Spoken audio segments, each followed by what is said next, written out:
You've all seen the shocking moment from the rally in Butler, Pennsylvania. The news about the assassination attempt on the former president has been everywhere, and it's all focused on this guy. So here we go again. Another attempt on his life, this time on his own golf course by Wesley Routh. He got arrested right away before he could actually do anything. The guy was hiding, and someone spotted the muzzle of an AK-47 sticking out of the bushes, about 300 to 500 yards away. That's when the Secret Service agent swooped in. Secret Service agent that was on the course did a fantastic job. What they do is they have an agent that jumps one hole ahead of time to where the president was at. And he was able to spot this rifle barrel sticking out of the fence and immediately engage that individual, at which time the individual took off. While Trump was unharmed and quickly moved to safety, agents found an AK-47 with a scope, 2 backpacks, and a GoPro camera hanging on the fence around the golf course. A witness gave deputies details about the suspect's car, leading to his arrest just over the county line in Martin County. Ryan has an extensive criminal record, including a 2002 conviction for possessing a weapon of mass destruction, a fully automatic machine gun. His social media shows a complicated political journey, starting with support for Trump in 2016, which later shifted to criticism over his stance on the war in Ukraine. After the incident, both sides are calling for better security. House Speaker Mike Johnson and President Joe Biden want more resources for the Secret Service. Yet, this is the second time they missed a warning.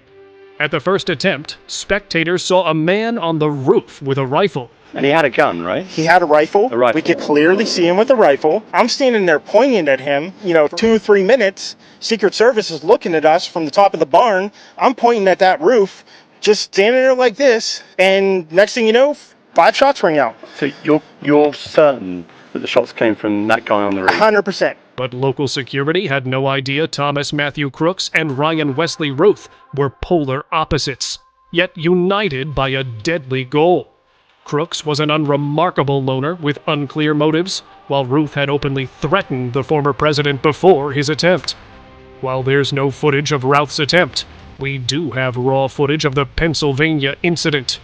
Check it out here. It's a little bit old, that chart. That chart's a couple of months old, and if you want to really see something that's said, take a look at what happened.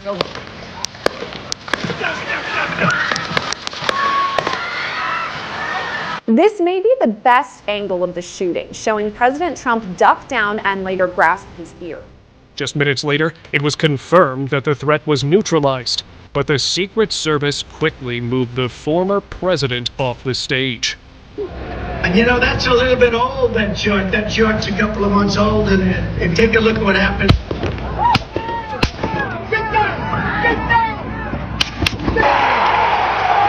These same moments are also recorded from behind the stage. Get that son of a... While this was happening, police were managing Thomas's body, who was reportedly shot by the Secret Service. Even then, they couldn't be entirely sure of the situation. Yo, Mike, I climbed the wall and I popped my head right in front of him, bro. He's got a book bag, he's got Mac, AR laying down. Yeah, he's laying down, prone out, book bag next to him. Give me a hard line! Most sections over here. Let's go. 1, 2, 3.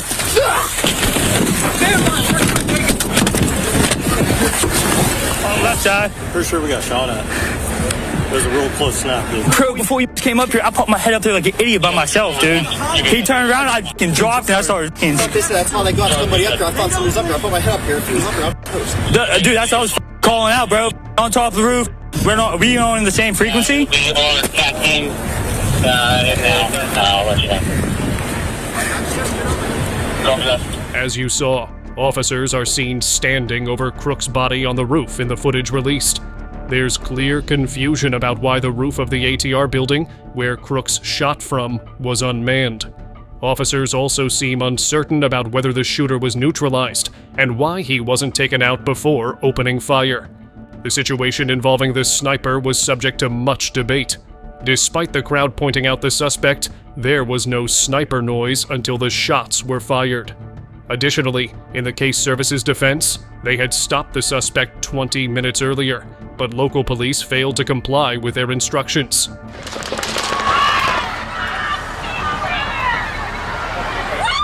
This footage shows similar explanations of what was happening at the same time.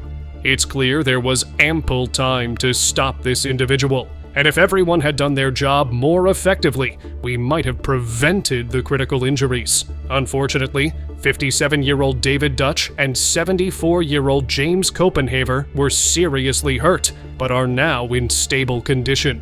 Tragically, 50-year-old firefighter Corey Compour was killed while shielding his family from the gunfire. Pennsylvania State Police confirmed the names of the 3 people that were shot. Police say 2 survivors are now in stable condition. They are identified as a 57-year-old Marine Corps League member David Dutch and 74-year-old James Copenhaver. And one victim who has died has been identified as 50-year-old Corey Comparator of Sarver, Pennsylvania. Returning to Routh, while it was initially labeled as a political assassination, some sources, like the New York Post, suggested it might have been a gunfight between people close to Trump at the golf course. However, these claims were later retracted as more details emerged about the shocking incident. Trump himself released a statement, assuring his supporters that he is safe and will continue fighting for them. Meanwhile, Florida Governor Ron DeSantis has launched a separate investigation into the shooting, led jointly by the Florida Department of Law Enforcement and the Florida Highway Patrol.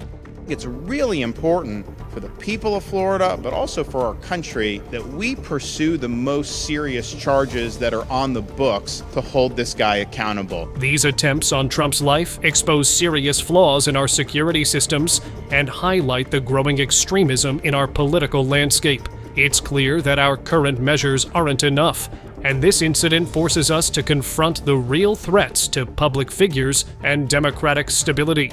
As the investigations unfold, we need to ask tough questions about how we prevent such attacks and address the root causes of political violence. The time for meaningful action and reform is now. That's it for today. We're trying out some new ideas and would really appreciate your support. Let us know what you think in the comments, hit like, and subscribe for more. Thanks for watching and being part of our journey.